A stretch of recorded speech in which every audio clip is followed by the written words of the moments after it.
Alright, welcome back everybody. Today we're going to continue to look at some magical images from old books. But before we get into that, I wanted to say thanks again for supporting the channel and for supporting these types of videos. I hope these videos inspire you to read more and to explore old books. If you'd like to help the channel stay alive, please consider becoming a Patreon member. Members get access to full high-quality scans of multiple books that have been featured on the channel, as well as additional exclusive content. Alright, so now let's get on to the video. Okay, so the first image we're going to look at is this one, which is titled George Ripley's Wheel, mentioned in his work, as it was published in the Compound of Alchemy in 1591. Sir George Ripley was an English alchemist who lived during the late 15th century.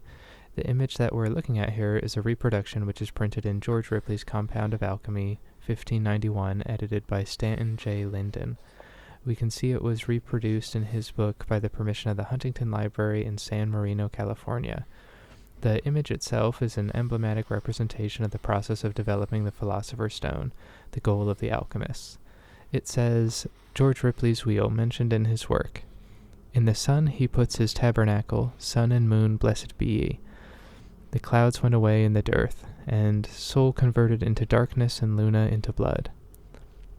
The four outer circles at the corners of the wheel are associated with the four cardinal directions, the four elements, the four humors, and the four seasons, as well as 3 of the 12 signs of the zodiac.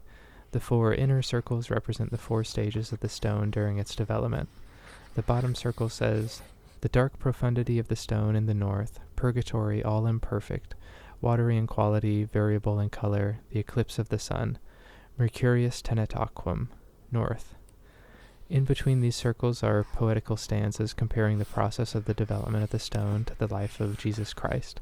For example, in one we can read, As Christ from earth to heaven did ascend, in clouds of clearness up to his throne, and reigneth there serving wishes' end, right so our Son, now made our stone, unto his glory again is gone, his fire possessing here in the south, with power to heal lepers and restore youth.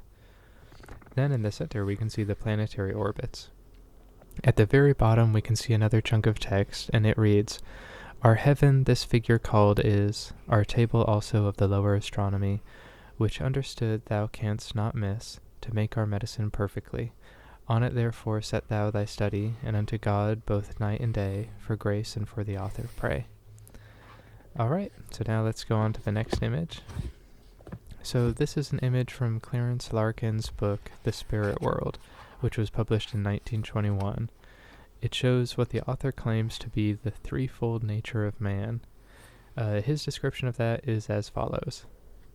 The outer circle stands for the body of man, the middle for the soul, and the inner for the spirit, or what Paul calls the carnal, 1 Corinthians 3, 1-3, the natural, 1 Corinthians 2:14, and the spiritual, 1 Corinthians 3:1, parts of man. In the outer circle, the body is shown as touching the material world through the 5 senses of sight, smell, hearing, taste, and touch. The gates to the soul are imagination, conscience, memory, reason, and the affections. The spirit receives impressions of outward and material things through the soul. The spiritual faculties of the spirit are faith, hope, reverence, prayer, and worship. In his unfilled state, the spirit of man was illuminated from heaven. But when the human race fell in Adam, sin closed the window of the spirit and pulled down the curtain, and the chamber of the spirit became a death chamber, and remained so in every unregenerate heart, until the life and light-giving power of the Holy Spirit floods that chamber with the life and light-giving power of the new life in Jesus Christ. Okay, so let's go to the next image here. So this next image is a reproduction given in Arthur Edward Waite's restored and enlarged edition of the Hermetic Museum, Volume 2. It shows the Mundus Elementaris, or the world of the elements. The first circle here shows the zodiacal symbols, and the second circle describes the relation of the zodiacal characters to the human body. For example, we can read Capricornus tenet genua, which means Capricorn holds the knees, and Aquarius habet tibias, which means Aquarius has the thighs, and so on. The third circle associates the various months and seasons with the different humors and temperaments. The 4th circle contains the classical elements and minerals. The 5th to 11th circles contain the 7 planets, the 7 angels, the 7 members of the internal body, and the 7 metals. The 12th circle contains this phrase in Latin: Tria sunt principia, tre sunt mundi, tre sunt aetatis, tria sunt regna, which means there are 3 principles, 3 worlds, 3 ages, and 3 kingdoms. It then lists the different various arts, and then the very inmost circle says the following, which translated from the Latin says, "It is the great honor of faithful souls that from their very birth an angel is appointed to preserve and keep each of them." Okay, alright, let's go on to the final image here. So this last image, it's another alchemical image. It's a reproduction found in an alchemical treatise on the great art by Dom Antoine Joseph Pernetti, edited by Edward Blitz, first published in 1898. The image is quite simple, which is one of the reasons why I like it. And on the left here we have the sun with alternating wavy and straight rays, and on the right we have the crescent moon. Between them we can see a little river flowing, and above the sun we see the alchemical symbol for sulfur, and above the moon the symbol for mercury.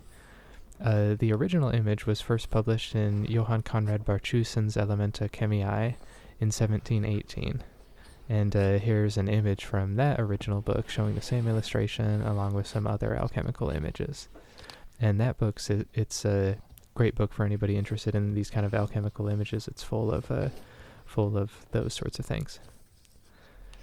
Alright, so that's all for today. To summarize, we looked at George Ripley's Wheel from his Compound of Alchemy, Clarence Larkin's Threefold Nature of Man, the Mundus Elementaris, or the World of the Elements, and then finally we looked at a simple alchemical image from Barchussen's Elementa Chemiae. If you like these videos, please leave us a like or a comment and subscribe. And if you want to support the channel directly and gain access to full high-quality book scans, please become a member of the Patreon page.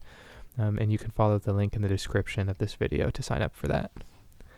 Okay, thank you so much for watching, and stay tuned for more. Alright, bye.